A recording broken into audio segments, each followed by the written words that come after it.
Introduce our special guest joining us on this broadcast, Mr. Shalabh Kumar. Thank you very much for speaking to Republic TV. I would once again like to introduce you to all our viewers. Someone who understands President Trump very well, worked very closely with him. Thank you, Mr. Kumar, for speaking to Republic TV. Let me straight away begin by asking you, tonight many would say that this is a turning point in American politics. Some would say, as the Republican Party wants to portray it, this is perhaps a sad day because you are calling it a moment for a banana republic. What I want to ask you is former US President Donald Trump trying to make this entire indictment into a massive spectacle in the run-up to the presidential elections? Well, the indictment was not by him, so of course he's not trying to do that. You know, that's just putting the country into the situation with the political theater, which is going on, and it's the Democrats that are committing political suicide.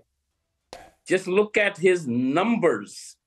He was trailing 2 months ago with Ron DeSantis in the primary. He was trailing by 3 points. Today, he's up by 34 points. So 37-point gain because of the indictment. Our party, Republican Party, has never been more united than it is today. It's from the, let's say, moderate establishment, mega Republicans, no matter what class of Republicans you look at, they're all condemning this entire political theater, political prosecution. So it's not the president who's trying to do that. The president would like to focus on the issues, inflation, illegal border crossing, which will end up being 8 million people at the end of Biden's presidency, where the American taxpayer has to support each illegal to the amount of $50,000 per year. Look at the burden on American taxpayer. And and inflation, which is eating up the actually the lower end of the American society a lot more than the richer people. So those are the issues. The president didn't want it. That's just a gift in a way got given to him by this, I would say, just a stupid indictment. And as you very well know the term, that grand jury indictment, you know, people first need to understand what it is. I think in India, you could kind of call it like FIR. So there is a charge only. And in New York or Chicago, for that matter, or in San Francisco, you could charge a ham sandwich. You could indict a ham sandwich. Even one of the actually congressmen passed out ham sandwiches to commemorate this event because that's just the truth. In a grand jury, all what you do is, and also your viewers need to understand American law. What is grand jury? Grand jury is a prosecutor goes after a target and then assembles grand jurors.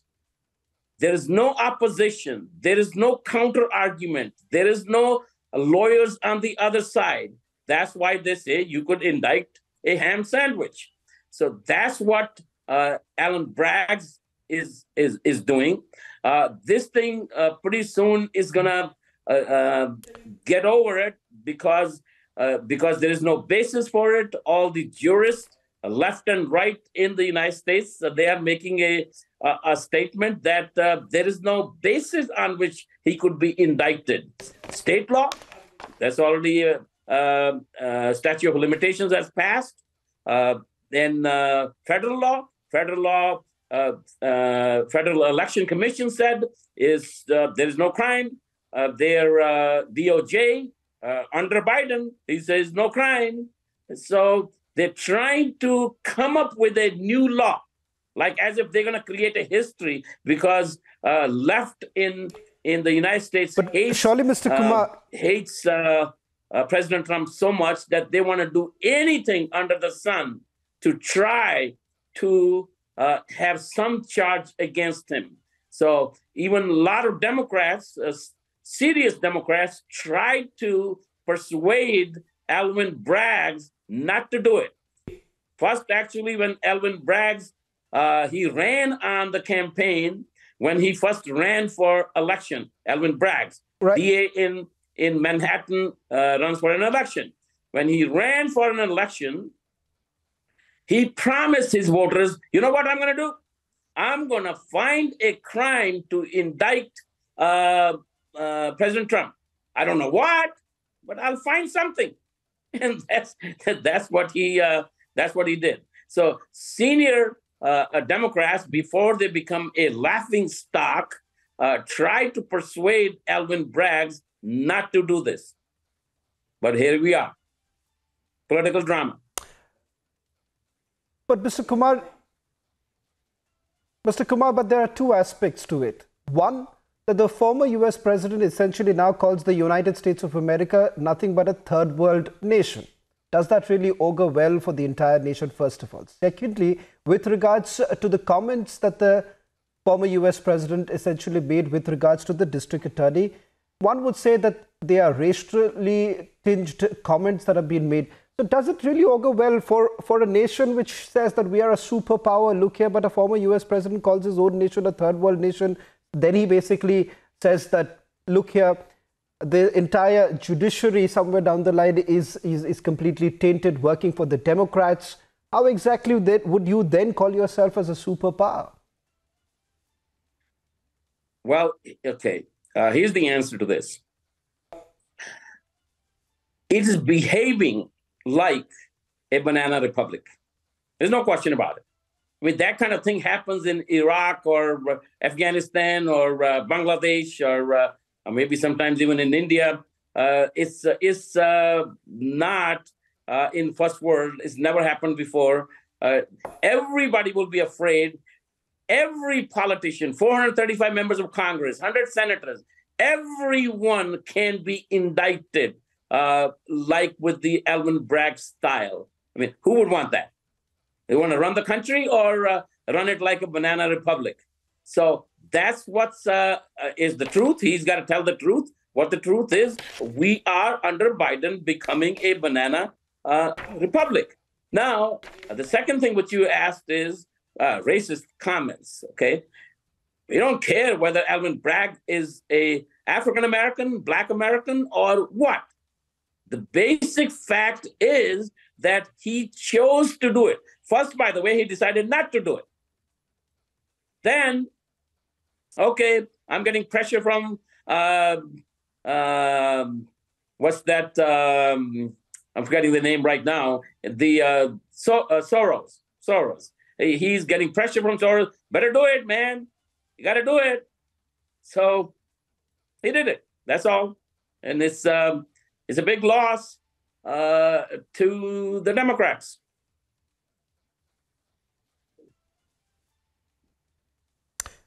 Mr. Kumar, since you basically made a mention of George Soros, and that has also made world headlines, what is that connection that you're essentially hinting at, George Soros, and the fact that, you know, there is an agenda that George Soros has? But before I also let you answer that, I beg to differ with that statement that you essentially made with pertaining to India. I don't think so. We are a banana republic at all, and it does not really happen in our country. We follow the judiciary, and I think so everyone in this country has respect for the rule of law. But having said that, I would want you to elaborate a little bit with regards to this George Soros connection that the Republicans suspect.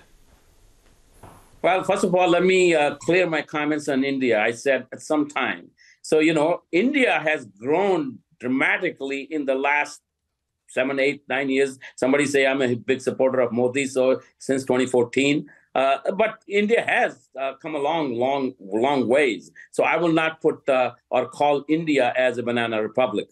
So, you know, I in no way I want to imply that at all. Now, George Soros, it's a well-known fact that Alvin Bragg will not be DA today, there is no way he could win the election for DA if he did not get funded, I think to the tune of close to $1 million by an organization headed by George Soros. And, his job, Soros' job, is to hurt the U.S. economy so he could make more money. Every which way, that's what he tries to do. He's one of those guys on the stock market, his investments, so that the more the U.S. hurts, the more problems it has, more money he makes. And that's what he's doing. So do you believe, I'm just digressing a little bit because we've seen the George Soros link when it comes to even India and the comment that he's also made in the past. Do you believe that there is an attempt that is essentially being made for especially emerging powers like India, and the fact that the West perhaps is still very nervous to see India essentially growing and this George Soros connection once again coming in? Do you really believe that George Soros today is only operating with one single agenda, to break governments and democratically elected governments? And there has been a history to George Soros as far as that is concerned. I agree with you, but I think what is not just breaking up the governments. If you actually study his portfolio investments and how he makes money, he makes money if India's stock market was to drop significantly, Nifty was to drop significantly, he will make more money. So that's the same way, US, European, whatever. So that's what he's going to do. And there's also something you said I take issue with. That's not the proper narrative. As far as the West is concerned, under at least President Trump, here I'm going to actually also tell you that soon to be announced, I'm taking a senior level position in the party itself, party apparatus, Republican National Committee.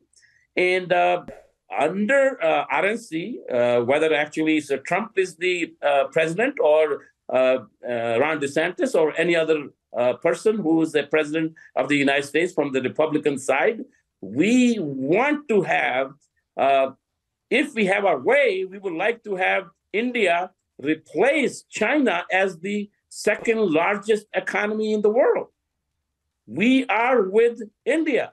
India is a democratically run government, and freedom of choice is there, and it's a brilliant people.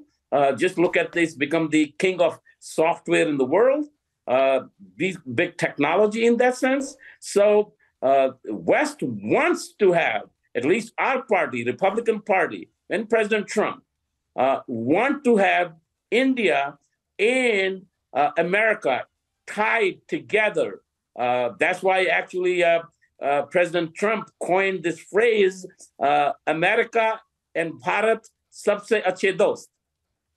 Okay, I'm sure you probably remember that from some time before, and that's right. What he's pronounced. So United States under the Republican Party, they definitely want to have a great relationship with India.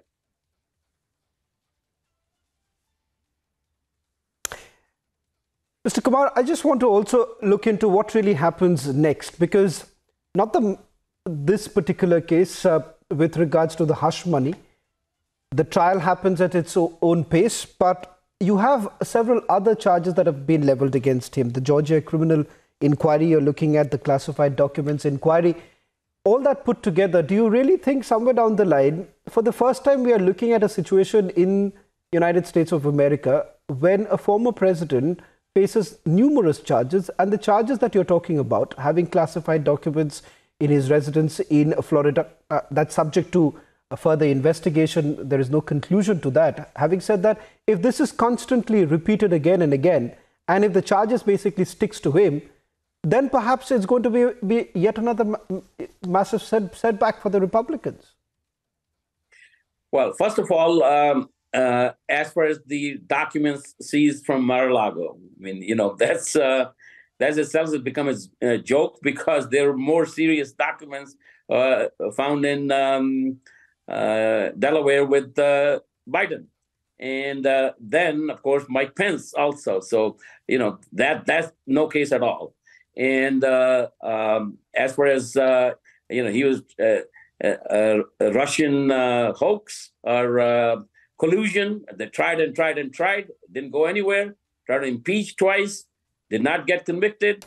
That's anybody who is at the top and who's doing great for the country, the opposition wants to attack. Now, having said all this, I'm going to go on the record, actually make a statement which maybe some of my Republican friends will not like. If Democrats were smarter, they should have tried to bring the charges. I don't agree that they're right, but they should have tried to bring charges on January 6th. Then they would have gotten some Republican support, some independent support, but nope. There's no charge on that, so nothing is going to happen.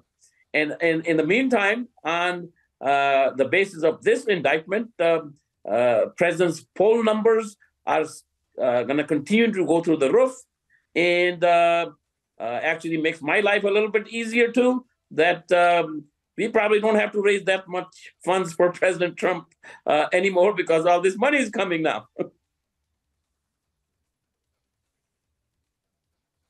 But Mr. Kumar, with regards to the current situation, the handling of the Russia-Ukraine war, Joe Biden has also faced a lot of criticism. The fact that perhaps some would say that the West is essentially responsible for disturbing the global order, and something that Prime Minister Modi has also been talking about, that there is a marked shift in global order. Do you think that the Republicans are viewing this as an opportunity to basically send across a message that, look here, inflation is at its highest, job unemployment is also at the highest, the numbers doesn't really augur well for the American economy. All that put together, do you believe that in the coming few months, as the presidential election take place, in the run-up to the campaigning and during the campaign, do you think all that put together, the current president is going to have a tough time, given the fact that this is what you are basically targeting right now? A tough time for who? I mean, there is some split in the Republican Party. There are some who would like to totally cut off the amount of money we are spending on aid to Ukraine. I'm not one of those. I have a different viewpoint, and there are a lot of Republicans who want to at least hold Ukraine accountable for all the money being sent. But the basic fact is, like President Trump has said, that I think this war is going to continue on until President Trump takes office again. Then it'll be over in 10 seconds. It's, it got started because what Putin saw a Chamberlain, not a Churchill, a Chamberlain type of a guy in Biden, so he could roll over him.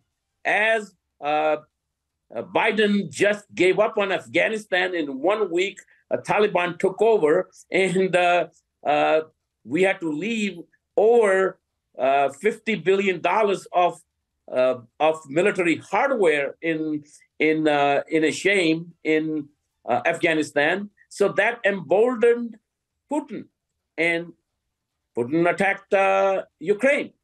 Now, if it was President Trump, there's no way, no possible way. I mean, the record is also very clear that during his 4 years, there was no armed intervention anywhere as far as the United States is concerned. So, peace through strength. He follows President Reagan in every policy, in economic policy, in foreign policy.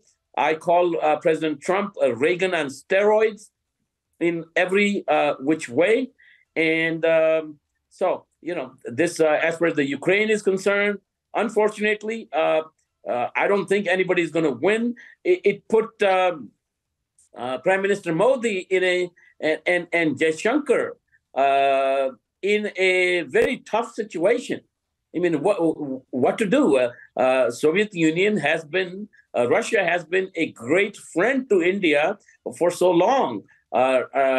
India's military depends so much on support of spare parts from Russia. So, you can't just go against Russia altogether. And Prime Minister Modi and Jaishankar took the right approach. They kept on saying that, look, this needs to be solved diplomatically. War is not the answer. Do it through peace. So, their position was okay as well.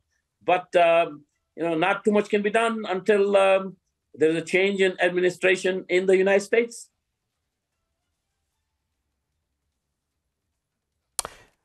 Mr. Kumar, just a few final questions that I would just like to take with you as Sure. We're staying with the live coverage, getting some more updates with regards to what's really happening right now in the court.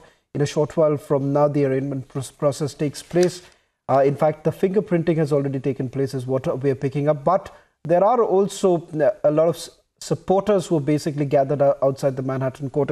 In fact, I was reading some of the placards. It almost looks like, he's started his campaign for the 2024 elections. And I started this question, I started this interview with you by asking this question, and you dismissed this. But it does look like that, if at all these charges do not stick around, then of course this is going to be, it's going to bolster his prospect. There is absolutely no doubt about that. So somewhere down the line, as you said, that this is almost like a gift. And Mr. Kumar, I don't know whether you are being able to see or not. We're getting the latest visuals of Donald Trump, who's just now stepping out from the court. And I would like you to emphasize a little bit about that first image of Donald Trump while he was entering the court. And that entire image, or the imagery, one would say, is that I do not really care of what really is going to happen inside the court. That's the kind of body language I sense. What do you have to say about that? I know that's I would agree with you. I mean, it's just a political drama. I mean, he's pretty good in TV appearances with his apprentice and all that. He knows it's only helping him. Particularly right now, he's focused on the primaries, when Ron DeSantis is the closest rival. So Ron DeSantis, after this, may decide not to even announce his presidential candidacy. So yeah, again, yeah, it is a gift, and he's doing pretty good. And by the way, you said that campaign. Do you this is not the suspect start that of the there could campaign. Just look at the rallies. I mean, every weekend. Last weekend he had in Texas a rally, then Missouri a rally. So so many places in Iowa where we have some of our plants. Iowa, there was a rally. So he is campaigning quite heavily, and he always has huge crowds. 20, 30,000 people appear on his in his rallies. So campaign by President Trump has started quite some time ago. Well, in fact, Mr. Kumar, when it comes to these charges that have been leveled, which of course has been denied by Donald Trump, but that entire non-disclosure agreement that was basically signed, or the talks of a non-disclosure agreement, which certainly was not illegal. But why this entire positioning? Because at some point, saying that I had no links whatsoever, but there seems to be a discrepancy on that. Why exactly take that position and simply not agree as to what really happened, or come out very clean? It has happened in the past also. We've seen the Americans have allowed this to happen in terms of Bill Clinton. We saw what happened in the case of Bill Clinton. So why exactly would President Trump essentially try to distance himself from this? Hey, here's the question. I'm not taking it head on for you. That's what I wanted to ask you. Should the president ignore the affidavits, the statements under oath by both the porn star as well as by Mike Cohen. That is not true. I mean, are you not supposed to take, when you sign an affidavit, when you sign a declaration under oath, that is not true? So, of course, he have to take the position is not true. Right. And the position is that the second part of it is, even if it's true, in the United States, paying hush money is not a crime. Okay? Somebody was just telling me in the office here, which politician in the United States has not paid some hush money, maybe not for adultery or something like that, but has not paid hush money for something. So this whole thing is just bizarre, and it's not going to have any impact. If it's going to have an impact, it's going to be a positive impact on President Trump's candidacy. Well, Mr. Kumar, one final question before I let you go. As I understand, Donald Trump has now entered the 15th floor of the courtroom. We'll be getting more updates, also a live report coming in a short while from now. But Mr. Kumar, 2024 with the elections, do you believe that there would be few challenges? Let's be honest, there would be perhaps few challenges for President Trump if the other charges, and we are looking at three different jurisdictions where he's going to face those charges. Do you believe there could be some major challenges ahead for President Trump? In the primary or in the general election? Which one are you talking about?